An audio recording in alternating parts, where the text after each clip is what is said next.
Cita-cita kita tetap lolos KPU, menang pemilu begitu. Tetapi yang pada prinsipnya kita tidak memakai uang sama sekali untuk daftar. Partai Prima adalah partai baru yang menyatakan diri murni lahir dari rakyat. Bagaimana persiapan partai ini menjelang pemilu 2024? Berikut ceritanya.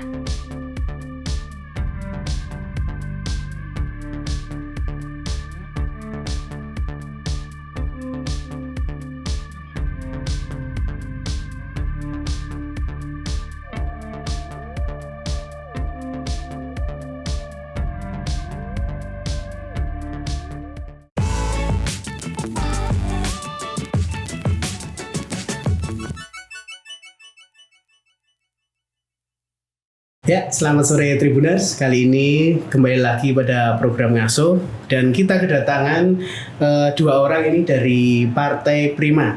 Ya, saya perkenalkan Pak Irwandi Runtupalit. Ini dari Sekretaris Dewan Pimpinan Kota ya, Pak. Iya, Partai betul. Prima Solo. Okay. Nah, ini juga didampingi oleh Sekretaris DPW Jateng Partai Prima juga, Bapak Indrayanto. Iya, selamat sore. Bagaimana kabarnya, Pak Indra? Alhamdulillah, Pak Irwan. Alhamdulillah sehat juga, Mas. Ya, karena langsung saja ini Pak, kita kan menjelang pemilu serentak 2024 dan artinya Partai Prima di sini hadir sebagai partai baru. Betul. Mungkin bisa dijelaskan dulu Pak tentang Partai Prima ini seperti apa Partai Prima ini, mungkin dari Pak Irwan dulu bisa. Monggo, biar Pak. Iya. Oke, terima kasih Mas Rian ya. Iya. Mas Rian, jadi memang Partai Prima itu kan adalah partai rakyat biasa. Seperti itu. Partai rakyat biasa itu partai yang mewakili 99% rakyat biasa. Yang 1%-nya siapa? Oligarki. Nah, jadi seperti itu. Karena pada prinsipnya kita partai yang anti oligarki. Itu yang pertama. Dan kita ada beberapa program politik juga tentang Prima. Ada beberapa program politik tentang UMKM, tentang perpajakan, seperti itu. Kayak gitu. Dan mungkin nanti ditambah sama Pak Indra. Kayak gitu. Iya, Pak Indra mungkin bisa ditambahin apa artinya anti oligarki ini seperti apa? Oh iya. Begini ya, saya hanya sekedar sedikit menambahkan. Jadi terus terang saat ini di antara partai-partai yang ada di Indonesia itu jarang sekali yang berani menyuarakan oligarki. Ya padahal oligarki ini adalah sesuatu yang harus menjadi perhatian kita semua. Karena pasca reformasi Indonesia itu sampai saat ini ya maksudnya itu Indonesia belum bisa memiliki seorang pemimpin yang ideal gitu ya. Pemimpin yang ideal yang bagaimana maksudnya, yaitu seorang pemimpin yang benar-benar memperjuangkan aspirasi rakyat. Jadi ketika seorang pemimpin sudah berkuasa ataupun elit politik ya dalam hal ini, itu biasanya mereka terus lupa akan janji-janjinya. Maka di Prima ini kita benar-benar partai milik rakyat. Jadi di Prima ini tidak ada tokoh besar, Mas. Jadi Prima ini lahir dari pusaran arus kehidupan yang sangat keras, di mana banyak nilai-nilai istilahnya itu nilai-nilai ekonomi yang terabaikan, sehingga banyak juga mereka lupa akan perjuangan yang seharusnya mereka perjuangkan untuk mencapai keadilan dan kesejahteraan rakyat Indonesia. Sehingga kita kembali sedikit ke oligarki ya Mas ya. Oligarki ini seperti tadi dikatakan Mas Irwan, jadi 99% rakyat Indonesia itu hidup dari 1%. Yang 1% itu adalah kaum oligarki yang saat ini mengendalikan keadaan ekonomi ataupun politik di Indonesia. Gitu Mas. Oke. Dan sekarang apa, walaupun tadi sudah dijelaskan ya Pak ya tentang penentangan apa terhadap oligarki, artinya kan jangan sampai segelintir orang itu menguasai terus apa kekuasaan di negara ini, seperti itu berarti ya, yang jadi fokus Partai Prima. Tapi untuk verifikasi dan lain sebagainya, karena ini juga banyak partai baru yang muncul selain Partai Prima. Artinya persiapan di verifikasi ke KPU atau untuk pendaftaran sebagai peserta pemilu nanti seperti apa ini? Yang mungkin di Solo? Iya. Jadi untuk di Solo kesiapan kita itu 100% sudah kita siapkan Mas ya. Jadi untuk Solo sendiri itu sudah terbentuk 100% DPKJ, pimpinan kecamatan untuk Solo. Dan salah satunya adalah keanggotaan. Ya, keanggotaan kita per 1.000. Jadi kita targetnya 1.000 KTA untuk sementara untuk menghadapi tahapan verifikasi KPU 1.000 KTP ataupun 1.000 KTA. Untuk kesiapan 1.000 itu ataupun DPKJ itu sudah kita siapkan dan sudah terbentuk untuk saat ini. Artinya kita itu sudah siap 100% karena dari DPP sendiri kemarin tepatnya 1 Agustus itu kan kita mendaftarkan partai ke KPU RI dan untuk berkas dan bukti-buktinya itu sudah lengkap kita dari Partai Prima karena kita partai baru yang proses dari KPU sendiri begitu ribetnya ya alhamdulillah lah ini kita sudah lengkap untuk berkas-berkasnya. Untuk Solo sendiri sudah 5 kecamatan sudah terbentuk dan plus per 1.000. Artinya dari KPU Solo sendiri kan seharusnya 500 sekian lah. Tapi kita siapkan 1.000 untuk antisipasi dan lain sebagainya. Jadi sepenuhnya kita sudah siap untuk verifikasi faktual. Artinya seperti itu. Kalau kondisi di Jateng sendiri gimana Pak Indra? Jawa Tengah seperti tadi yang disampaikan Mas Irwan juga, pada intinya kita secara nasional kita sudah siap untuk verifikasi administrasi dan siap juga untuk verifikasi faktual begitu Mas. Jadi tadi malam kita ada rapat via Zoom sama pimpinan yang istilahnya itu kita menyatakan kesiapan kita untuk teman-teman pengurus di daerah semuanya siap untuk diverifikasi faktual begitu. Mungkin sedikit Pak Indra, kan ini dari DPP itu memandang kondisi Solo sendiri untuk Partai Prima ini seperti apa? Iya, saya melihat kebetulan saya juga banyak di Solo ya. Dari kita ini kebanyakan aktivis Mas. Jadi kita tahu betul tentang bagaimana kondisi politik di kota Solo ini. Jadi Solo yang merupakan barometer politik nasional, tentu ini menjadi perhatian kita semuanya, khususnya Partai Prima.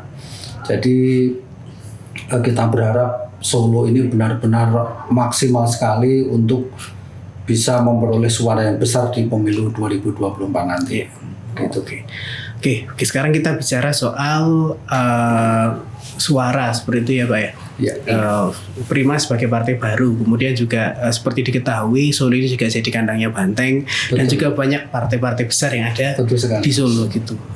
Apa yang nantinya membuat Partai Prima di Solo ataupun nanti mungkin DPP memandangnya seperti apa yang menjadikan percaya diri nih untuk ikut nyemplung di kolam yang sama dengan berbagai partai yang udah mapan lah ibaratnya seperti itu. Betul sekali Mas. Jadi begini.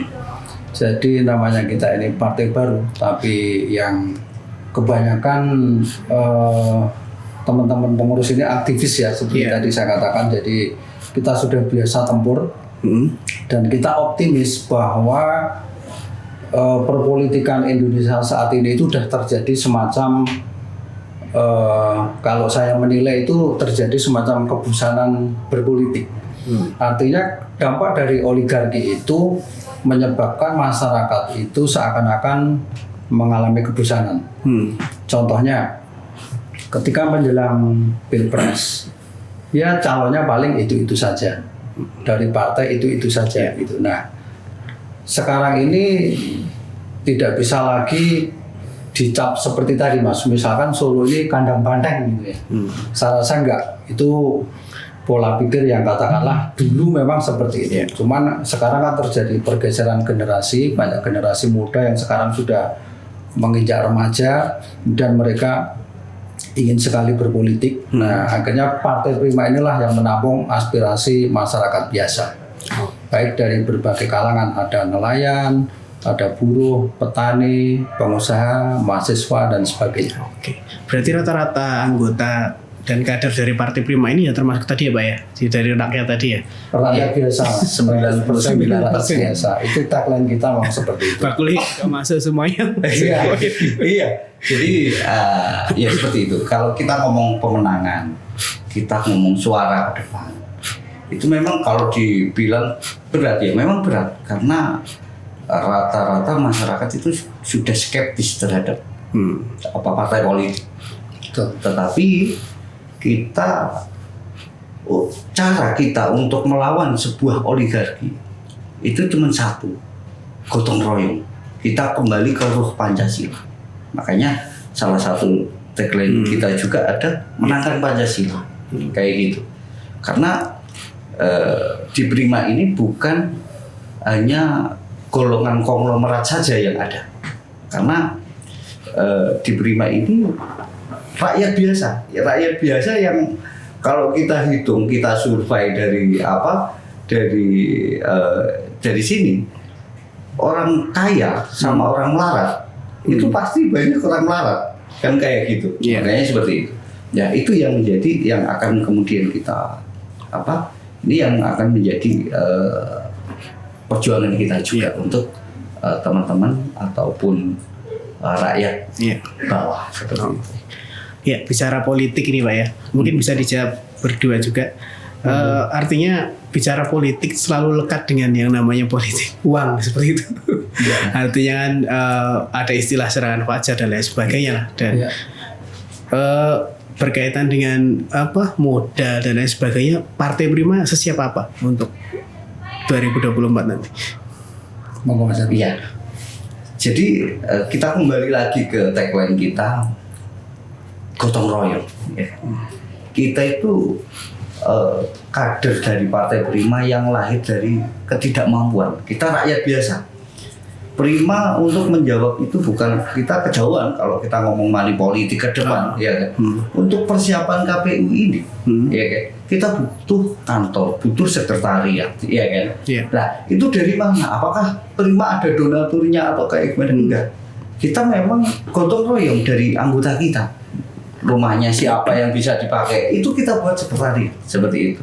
Nah, artinya di sini ada semangat gotong royong yang akan kemudian melawan kekuatan oligarkis politik kayak gitu. Makanya kita menentang yang namanya money politik dan sebagainya. Dengan gotong royong kita bisa seperti itu. Karena juga menganggap seperti itu sama juga. Iya, saya sedikit menambahkan. Jadi inilah image ini yang akan kita rubah ya Mas ya. Bahwa walau bagaimanapun memang politik itu identik dengan uang. Itulah salah satu dampak dari oligarki. Jadi mereka yang memiliki uang yang bisa mengendalikan ekonomi dan politik. Nah, di Partai Prima ini kita akan membangun kesadaran dari dalam hati tentang bagaimana memahami politik dengan benar. Itu makanya kita yakin kita tidak akan seperti partai-partai biasanya. Jadi semuanya seperti tadi dikatakan Mas Irwan. Jadi kita gotong royong Mas. Termasuk kita rumah untuk kantor DPK itu semuanya adalah rumah anggota. Jadi kita tidak berkantor di gedung yang mewah, di ruko yang megah, itu enggak. Jadi semuanya di rumahnya anggota kita masing-masing supaya terjadi efisiensi. Dan dalam hal politik yang penting adalah kita membangun kesadaran bagaimana supaya nanti ketika kita dipercaya menjadi pejabat itu kita tidak akan istilah umumnya mengembalikan modal, itu nggak ada kalau di Prima. Gitu. Mantap ya. Terus untuk caleg apa misalnya calon ya walaupun ini kan targetnya lolos dulu ya Pak. Iya. Yang jelas kan lolos dulu. Tapi kita bicara seandainya nanti lolos, saat ini apakah sudah disiapkan tentang penjaringan calon-calon yang seperti apa yang akan dijagokan nanti Partai Prima dan lain sebagainya. Walaupun bicara berbasis rakyat, artinya kan apakah ya nanti ngapunten misalnya dari asal comot atau seperti apa ini nanti penjaringannya? Mas Irwan? Iya, jadi untuk penjaringan caleg, yang pertama kita memang ada beberapa verifikasi sendiri ya, dari DPK ataupun dari DPW kayak gitu untuk tingkat DPRD kabupaten, daerah dan RI kayak gitu. Pada prinsipnya gini, kalau untuk penjaringan itu kita tetap melakukan penjaringan. Tetapi yang pada prinsipnya kita tidak memakai uang sama sekali untuk daftar, karena banyak kan mohon maaf di partai sebelah itu banyak yang kita mau daftar aja harus menyediakan uang segini. Kita bebas, kita los, kita kita tidak membebani kepada si calon ngomong soal uang kayak gitu. Oke. Artinya persiapan sekarang seperti apa itu Pak? Caleg-caleg apakah sekarang juga udah mulai dipersiapkan? Untuk caleg sampai sementara ini belum kita siapkan, tetapi kita mempersiapkan tahapan untuk verifikasi KPU karena tantangan yang terberat itu di verifikasi KPU. Prosesnya masih jauh ya. Ya, 2 tahapan itu dulu biar selesai. Pertama verifikasi administrasi, kemudian selanjutnya verifikasi faktual, itu kita sedang konsentrasi ke sana Mas. Setelah itu nanti lolos otomatis ya kita akan mempersiapkan yang itu selanjutnya. Siap. Ini untuk Pak Irwan juga Pak Indra ya. Menurut jenengan berdua ini kan sudah terkenalkah Partai Prima di masyarakat gitu? Gimana itu Pak? Iya, monggo Indra. Ya, saya dulu ya, nggak apa-apa. Jadi terus terang saja kalau di tingkat kabupaten kota kemungkinan ini belum terkenal. Tapi ya itulah tantangan kita. Tapi perlu kita sampaikan bahwa Partai Prima ini sebelumnya adalah Partai Rakyat Demokratik atau PRD. Yang kebetulan ketua umum kita saat ini Bapak Agus Jabu Priyono, beliau adalah ketua umum PRD. Kemudian semenjak 1 Juni 2021 beliau mendirikan Partai Rakyat Adil Makmur atau yang kita singkat Prima ini Mas, begitu. Nah, tantangan kita memang saat ini kita harus mempersiapkan tentunya supaya Partai Prima ini dikenal masyarakat, sehingga ya cita-cita kita tetap lolos KPU, menang pemilu begitu. Oke. Ya, siap. Oke, kalau untuk Solo sendiri suara yang disasar ini mungkin kan ada basis-basis kantong gitu. Tadi kan sudah ada 1000 KTA itu Mas. Iya. Mungkin terbanyak dari kecamatan mana? Kalau itu hampir rata sih Mas. Kalau ngomong kecamatan itu hampir rata karena beberapa pemuda, karena kita sasarannya juga pemuda, anak muda, ya kan. Jadi kita ngomong Prima, kita juga ngomong generasi muda kayak gitu, karena di DPP juga banyak tokoh-tokoh muda ya, kemudian di sana. Jadi memang sasaran kita di situ. Artinya tidak meninggalkan orang tua gitu enggak ya, tetapi sasaran banyak pemilih kita ke arah ke pemuda. Generasi kayak gitu. Tapi artinya dari sekarang kan sudah ada 1000-an yang ada di Solo ya. Iya. Itu ke depan seperti apa nanti pandangan Pak Irwan ini? Apakah bisa semakin meningkat? Kalau saya optimis kita akan meningkat.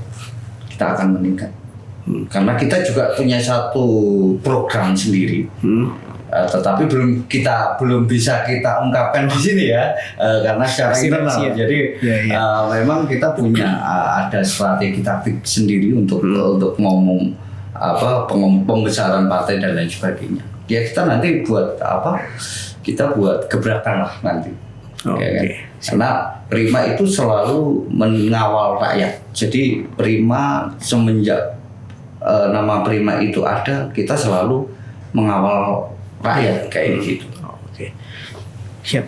Mungkin untuk Jateng sendiri juga sama nanti Pak. Berkebaya sekarang berapa Pak kalau di Jateng itu total? Ya kita sudah 35 provinsi Mas, 35 kabupaten kota maksud saya. Iya. Jadi semuanya sudah full dan kita tinggal memaksimalkan untuk KTA ini yang tentunya sesuai ketentuan-ketentuan yang sudah diatur sama KPU pusat gitu.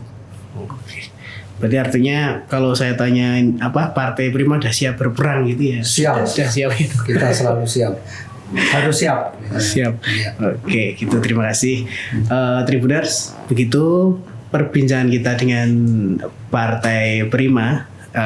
Mungkin sebagai partai baru yang muncul ya di Jawa Tengah, nasional bahkan seperti itu. Ya, mungkin terima kasih Pak Indra, terima kasih Pak Irwan atas waktu yang sudah disempatkan.